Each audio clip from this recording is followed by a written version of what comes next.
Greetings! Today it's all about making a beautiful display table. Some folks call them river tables. I just call them beautiful. So stick around, we're going to show you all the tips on making them today. The American Woodshop with Scott Phillips is brought to you by Woodcraft, since 1928, providing traditional and modern woodworking tools and supplies to generations of craftsmen. Woodcraft, helping you make wood work.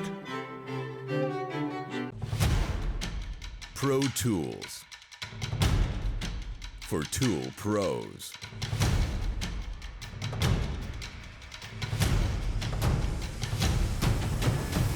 Rikon Tools.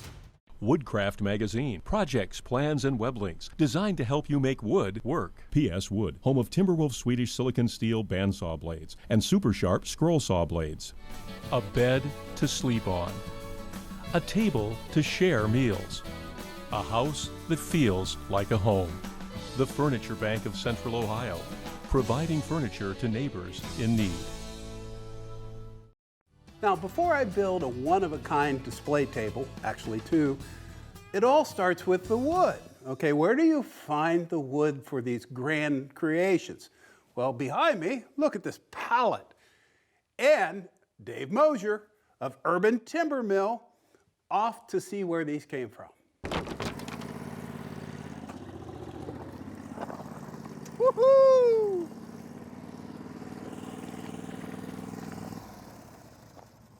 It's payday! The Corkscrew Willow is coming to life thanks to Dave Mosier. Now, do you pay extra for the ants? I don't. I give those away. You can take those with you.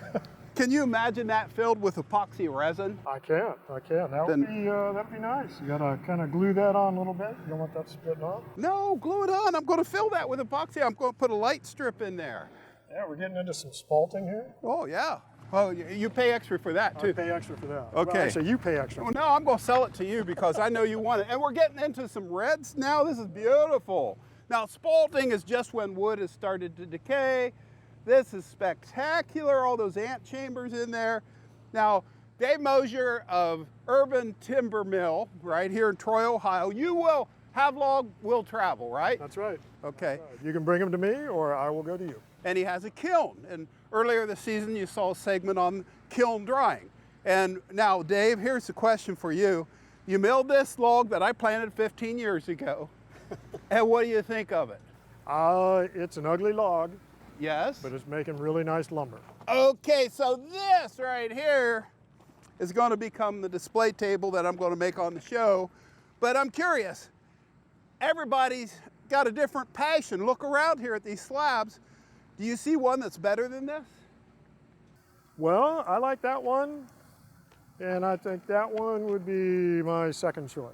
Okay, this one right here. Although that's close. That is cool. That is cool. I'm going to cure these out with pentacryl, and then you're going to cure some in your kiln as well. Because I can't wait. I'm going to jump on it. I can't thank you enough, and I'll let you get back to it. I'll carry away my boards. Dave Mosier, you're one in a million. All right, thank you, Scott. Thank you. It's always a pleasure. Dave, my hat's off to you.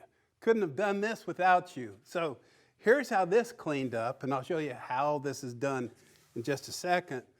But this is going to have hairpin metal legs on it. But this piece is the casting, the river casting. And first off, before you pour anything on this, make sure it's level, because if it's not, all the resins will drift to one end and you'll be in misery. And don't use a dinky little level like that. Use a long one so you know where you stand. And the other thing, you look at the color of this. This is all flowing together. This bark inclusion is the river down to this solid cast corner. Wait till you see this. We have to take it outside to do some prep work on it. But you see these colors? What you do is you start with 1 part resin and a half part the curing agent. Okay, this is A, the resin, and then this sets it. And you use a mixing bucket to make sure that 2-to-1 ratio is done. And then over the course of a week, I poured this in different pours. I did 7 different pours to get to this point right now. But in each one, I used 3 drops of dye for a quart of resin, and then this powder. This is an aluminum powder. Don't breathe this. It's a dust that you throw in to get the river life, to make it really come together.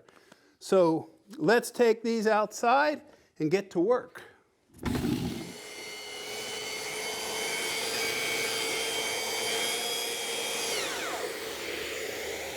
So today we're going to do 2 tables. One live edge with armor seal on it, and then this one with the resin that you saw earlier. Okay, so a couple tips. Whatever you do, before you start casting this in resin, take high-grade silicone and in the very bottom of the pour, seal off every little cavity, because if you don't, when you pour the very expensive resins, they'll just bleed all the way through to the bottom. So, but you do have to let that silicone cure overnight. Then you end up with this beautiful form. And I've sanded all the way through 2,000 grit to get this beautiful finish. So this is done. All I have to do is clean up the edges. And then on this one, the other thing that I'll do, I use a wide 4x24 belt sander with 80 grit on it, and then 100 grit on the random orbital sander, and always outside because I don't like to eat sawdust and mess up my shop. So I'll get this plugged in, a bit more sanding on this, clean it off, and we'll get this edge all cleaned up with the random orbital, and then we'll get on to finishing.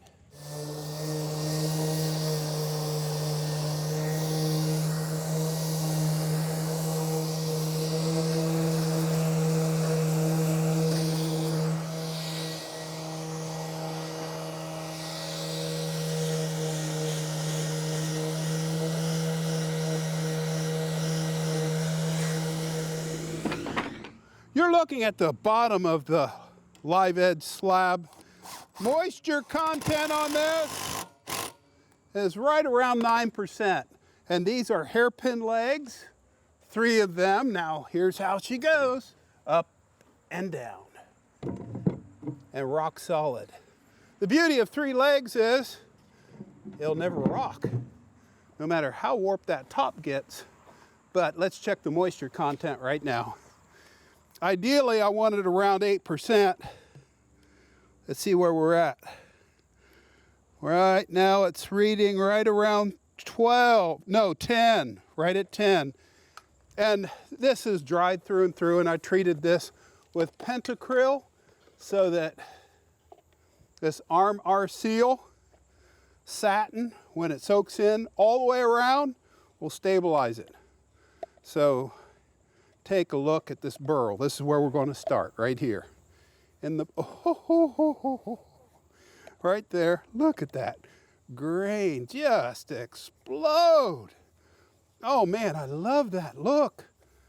And to think that this came from our yard tree that was hit by lightning, and we were able to salvage it with the help of Rob Crump and his tree crew that came to harvest this, and then Dave Mosier to slab it up. And the beautiful thing about Armor Seal is it really does soak into the wood, and I can brush out the bark edge. And I'll get this done, let this dry. Remember, all the way around. Oh boy, that spalding right here. Oh, that's just grand. That's when the wood starts to decay. We got this just in time. The ants and the decay really was starting to go crazy. So I'll get this all brushed out. And some people go, well, you can't finish outside. I do all the time because the ventilation is so good. But if a bug were to land on this, let it be. And then once this cures, knock it off. That's the solution. Ideal finishing temperature is around 70 to 80 degrees, humidity between 40 and 60%. I'm loving every bit of that, every bit of that. So I'll get this done, then on inside, and we'll work on that river casting and build some very unusual legs for it. It's called the castle joint legs. What we're going to do is plane down all the boards we need to a 1-inch thickness, and also, since these blanks are already square, I can run it through the planer and get those square, which is what we're going to do. But whatever you do, when you're using power tools, any tools in your shop, work safely. Be sure to read, understand, and follow all the instructions that come with the tools and products you use. Let's plane this down with a helical head planer, 1 inch thick, and then from there, we'll plane these legs.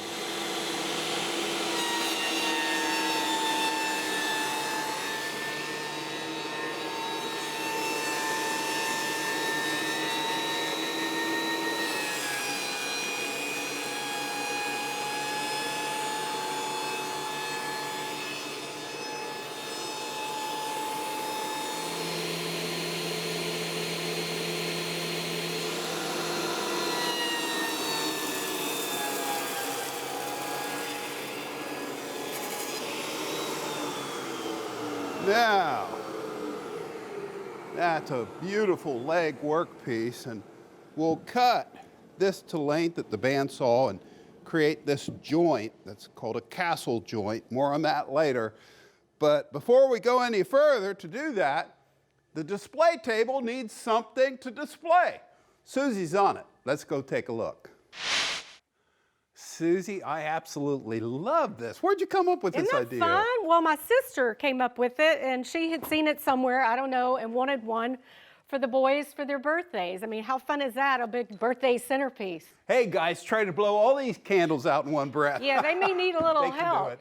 But Okay. it's really easy to make. You just get a nice, thick piece of wood, long piece of wood. You can buy a post, you know, if you don't have a nice piece of cherry like we did. And I planed this down. It's almost 2 3/4 thick, Yeah. and it's a little over 4 1/2 wide, and finished with a arm R seal.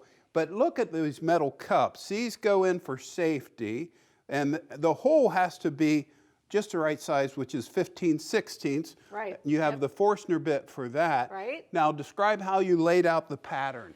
Well, we have this peg board that's 1 inch on center, so it was really the perfect way to lay out my pattern. Just lay it on there, use a permanent marker, and get all your holes marked, so it makes it simple and easy. Takes all the guesswork out of it. And then this plywood table is clamped onto this back fence, just a right angle with a piece of wood there. She butts that workpiece up against that, and that always centers up her holes. For the outside edges, she can reverse it, and then we unclamp it to the center holes, drill those, and then she'll show us the final reveal. So get to it. All right, and we'll clamp it down. And if you'll get the dust collection once I get going, start drilling some holes. All right, got that one drilled. Wait till that comes to a stop. I'm gonna unclamp it, get the second one placed. Right there, it's lined up. Clamp it, and off we go and drill the rest of the holes.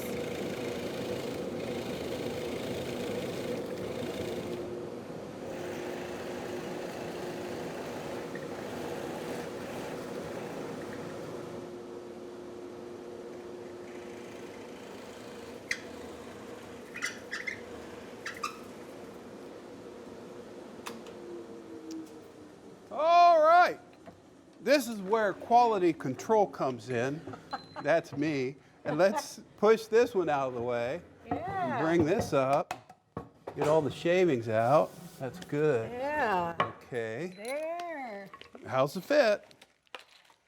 Perfect. How about that? Just perfect. And she has a depth stop on the collar of the drill press, and that goes down 15/16. And then the candles, you just mix those up. Yeah. And again, the reason you use metal cups, it's decorative, but it's also for safety if those candles burn all the way down. Because Right. this is an heirloom. This candelabra is going to be We'll need around. some more of the candle cups. Okay, but there you get it. And so you'll see this one, the finished one, all lit up at the end of the show on the display table. Yeah. I love this project. I do too. It's fun, easy to make. I mean, Okay, do it. we'll get to a couple more then. See ya. All right, let's make some legs. So here's the layout on these 3.5 inch square, 31 inch long work pieces. Use a white marker, left and right. 4 1/4 down. This blade is 1 inch thick. That's why the aprons will fit in, because they're planed to 1 inch thickness. And I've already made cuts straight down, leaving the line, and that's key, otherwise it's not going to fit properly. You need a tight fit. So I'll fire it up, notch this out, rotate it 90 degrees, notch the other side, and once I get those cut out, I need 3 of those, I'll cut the apron work pieces at a 14-degree angle, and then I'll cut those notches out.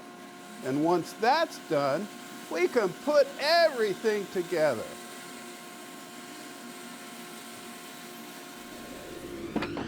Now, this is the moment everything comes together, because this river table deserves something unique, a leg assembly, unlike any other.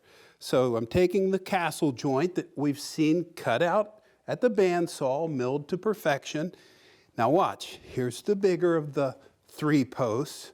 And the first thing I want to do is slide in this piece right here. And this notch needs to be up. So when I bring in this mating piece, it goes to the back rail, it locks this support piece in. Now, the thing is, you want it to be a tight fit. So that's why we take time when we make those cuts at the bandsaw to leave that line, like I told you. Now, we leave that be. We bring this brace forward, and this already has a pre-drilled hole all the way through that's been countersunk. You'll see why that's important in just a second. And I want, because of the width of this, I want this short 14-degree bevel cut, or miter cut, excuse me, to the back, and the larger overhanging part forward for stability. Then this piece, when that gets rotated around, needs to be nice and wide. So that goes like that. And of course, that also has the pre-drilled hole here all the way through, because to use the construction fasteners to make this all solid, everything has to be pre-drilled. And then what we can do, and I know this seems strange, is this back piece now, that is the back rail, locks in left and right in the castle joint, like so. Kind of like Lincoln logs.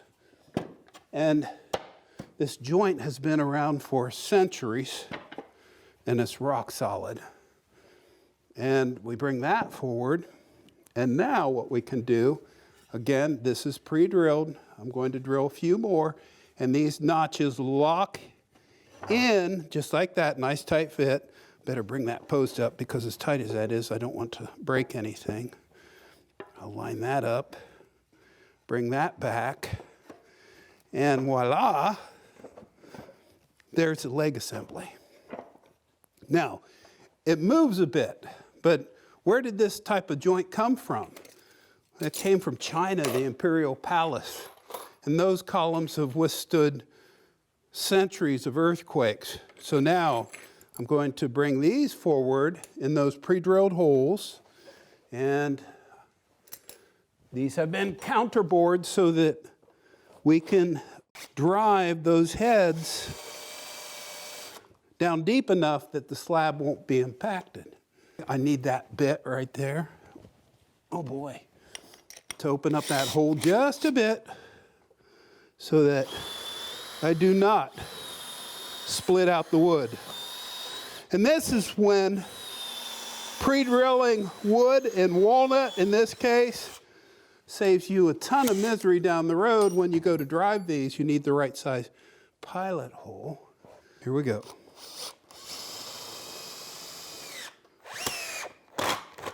And that's got a clutch on it, and it's self-ejecting. How about that? Now that's solid. And that one's been pre-drilled, so we're good to go. On all 3 legs, I drive those long connectors. Where to go? Right there. Here we go. And draw this tight.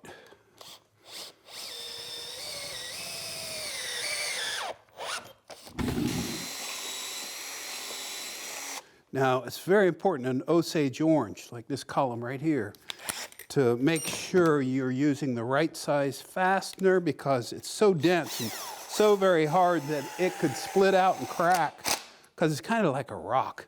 But that's a rare piece of wood. I like that. I like the contrast for this river table. It will draw everything together. Now, here's a construction fastener there. There's one that comes up on the back side here that gets driven right there through the pre-drilled hole, and there's one here.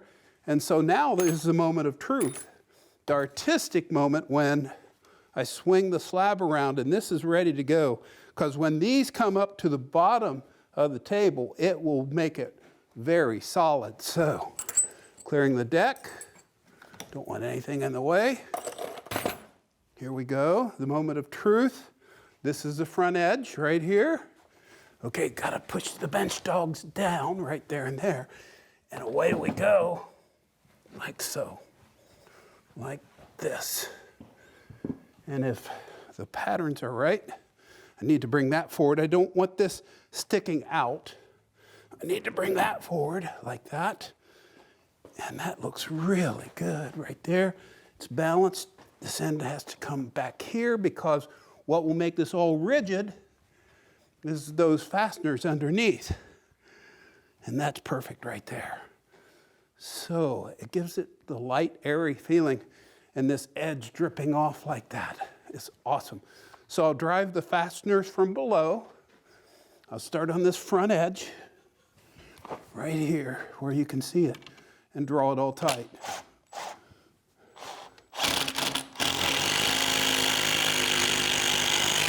That's home. Same all the way around.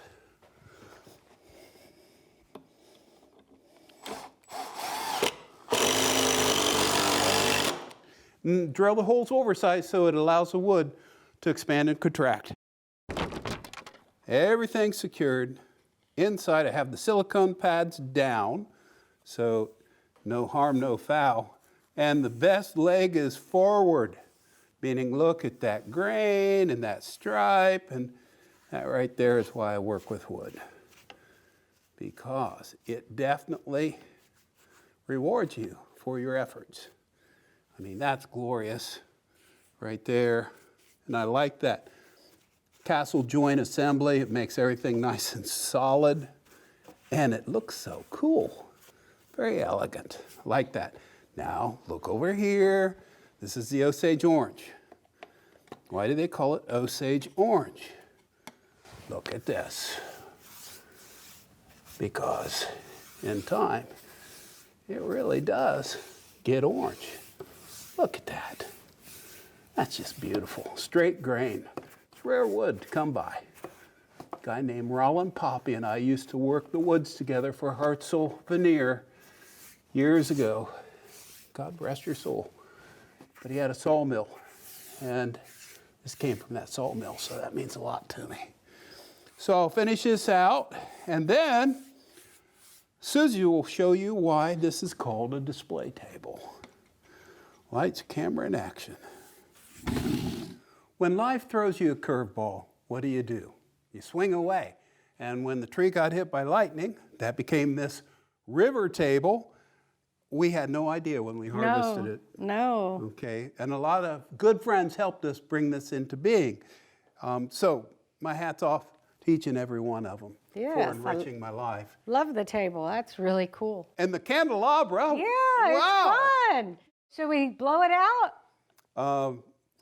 Why don't you try? Ready? Give me a count. Okay. Hey, by the way, thanks for joining us. This is a wrap for season 29 of the American Woodshop. And season 30 is around the bend. Yes, that's right. We're working on it. So thank you for all the years of support.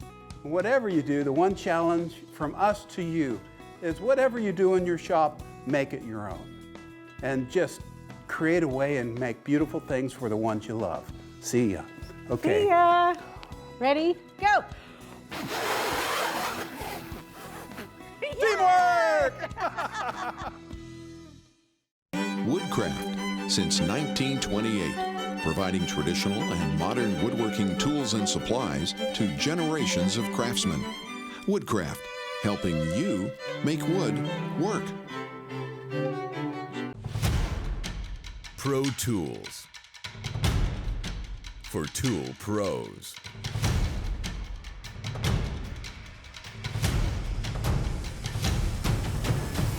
Rikon Tools. Woodcraft Magazine. Projects, plans, and web links designed to help you make wood work. PS Wood, home of Timberwolf Swedish silicon steel bandsaw blades and super sharp scroll saw blades. A bed to sleep on. A table to share meals. A house that feels like a home. The Furniture Bank of Central Ohio, providing furniture to neighbors in need. For more information on tips behind the American Woodshop and watch free episodes 24/7, check us out online and like us on Facebook.